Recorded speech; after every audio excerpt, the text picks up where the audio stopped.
You all got your patches on. Yeah, we got many things on it. So Conchita, we have only 10 minutes, so I'd Yeah. like to start. Could you please tell me how does your days look like now? Because I believe your like all days are packed with meetings, with interviews and stuff like that. Yes, my days are now like actually since a year they're kind of similar, you know.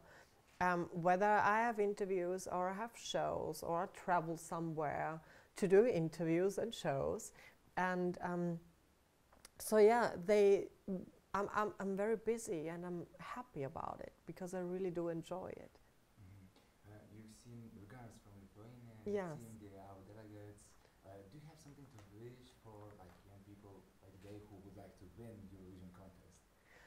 Oh well, I wish Or them. some advice, yeah. Wish them all the best, and I think you know, I'm not really good giving advice because I think they all know what to do. You know, they know how to sing, they know how to perform, so they got it all. I think the best thing, what you should concentrate on is authenticity. Do what you really feel comfortable with. Sing the songs that you love and perform the way that you love to perform. And I think that's basically the essence. And at the end of the day, and I know it's a tough competition and it's a huge opportunity for artists to, you know, get their message across, to get their music across. Try to have fun, because you tend to forget about that, and which is understandable. But you know, you don't want to miss that out. You don't want to think back at the Eurovision and just, oh my God, that was exhausting. No, you should think back and, wow, that was a great time, you know? Maybe many people asked that already, but I want to ask as well about your beard. As I understand, it's not only a part of your image, but it's a symbol as well, a big symbol. Can you tell more? Well, in first case, it's quite boring. It's just the way I feel the most beautiful, you know? So that's why I have the beard. And after that decision, I realized that this beard is actually way more than I thought. People really start to discuss about why she got a beard, or why would she not just, why wouldn't she shave because she wants to be a woman on stage, you know, as a drag artist. Many drag queens, they ain't have a beard, you know, so this is just a form of drag art, to be a bearded lady, and I didn't invented it.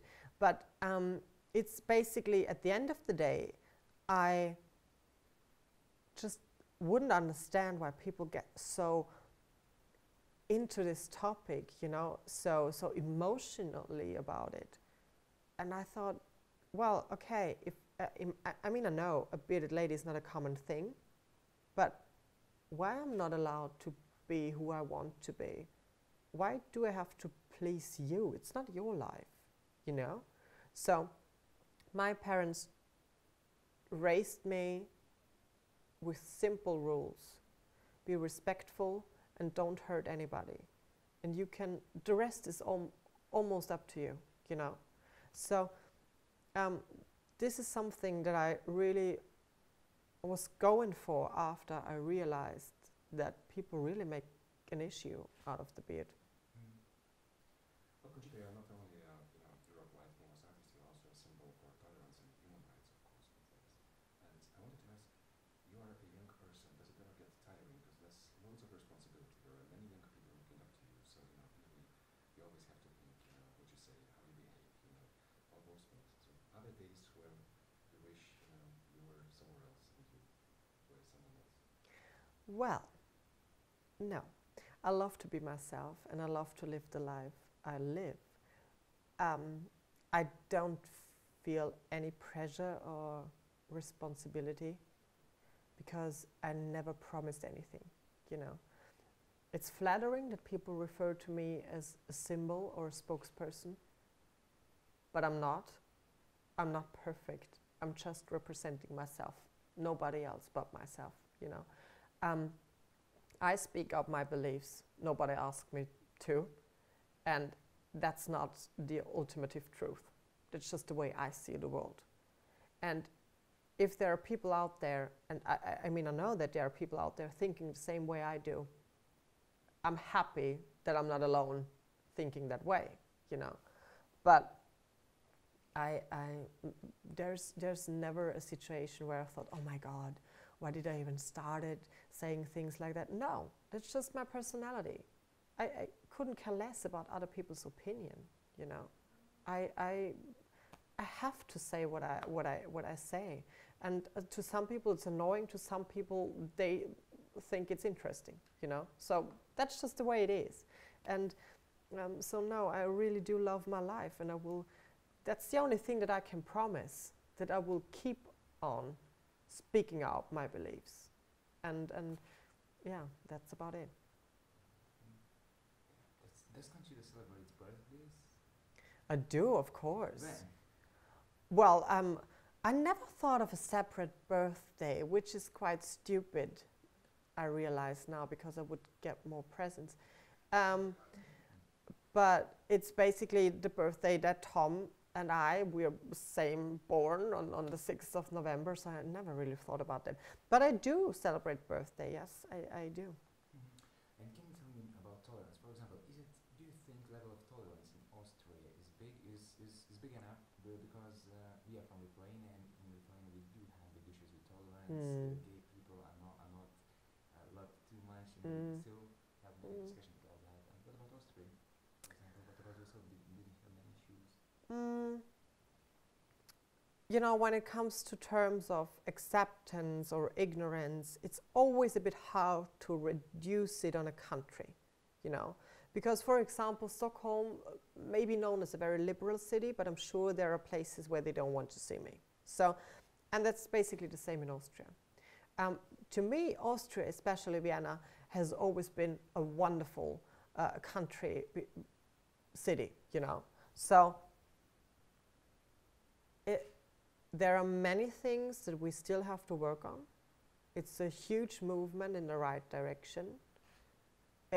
In general, in the LGBTI community, you know, even, I mean, especially in the public eye and the mainstream. For example, I've been to the Golden Globes, and there were so many LGBTI connected series or films nominated. You know, there's Bruce Jenner recently coming out, and so it's a topic, you know, it's a topic that people talk about in the mainstream, which I think is wonderful, because most of the time this intolerance or ignorance is because people don't really know about people with an LGBTI background. They don't really know what this is all about, so they are afraid, I think. And again, there is a huge movement in the right direction, but there's still so many things that we have to work on, as you said, in Lithuania. And for me, a perfect society would be where we don't have to talk about sexual orientation, the color of your skin, your religious beliefs, just accept everybody the way he or she is, and focus on the character, you know? Because people tend to mix that up, to confuse that a sexual orientation is not creating your character. So this is something that I would love to see in the future. This is an interesting time, because you're releasing your new album this Friday. And, you know, it's very symbolic that the album is coming out now, because your reign as Eurovision Queen is coming to an end next week. We will have new winners. So I wanted to ask, what are your feelings about that? Is there a bit of a sadness, you know, light sadness that this year is coming to an end? And what's your expectation from the next year, from the new era, which is symbolized by the release of your debut album? Well, am I sad that this year ends? Kinda. But not because I think that now I'm not the winner anymore, because I will remain a winner for the rest of my life in this particular case. But it was so exciting, and I was allowed to do so many beautiful things that, of course, I would love to experience them day by day, you know. But and I have to be honest, sitting there in January and like, okay, so what we're gonna do after Eurovision? And now I know, with the album coming up tomorrow, with my book being released in different languages, after Eurovision, I have a little break. We're going holiday. And after that break, they keep me busy, like the rest of the year was. And that's great. I love it. You know, I love to travel the world, which I will do. I will promote my album on the whole globe. I will promote my book on the whole globe. And that's a huge honor. That's something that I accept very thankfully. And I don't take it for granted, you know. I really will work very hard that I'm able to live like this for the rest of my life.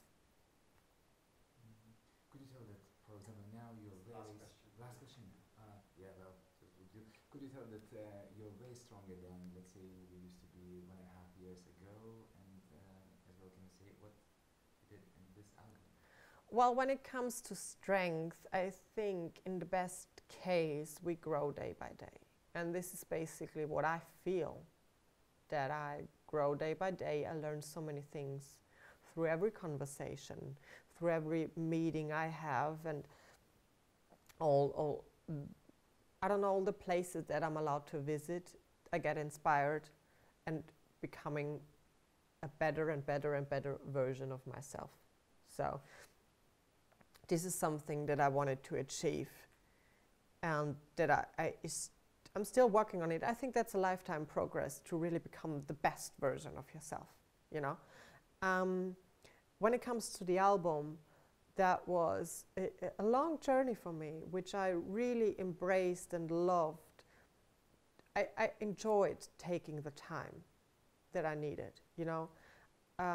Many people are waiting for a year now to hear new music. And that's flattering, because they could have said, well, I don't care. The next winner's around the corner, we'll hear her or his record. So that's very nice, and that's something that I'm thankful for. And I'm thankful for the fact that I managed to create an album which entertains me and which is my favorite album, you know. And I think that's the first step for me. That's the concept of being maybe, hopefully, successful. I really have to love what I do. Without that, you can't lie to the audience, you know. And yourself. Exactly. Thank you. Thank you. Very nice interview.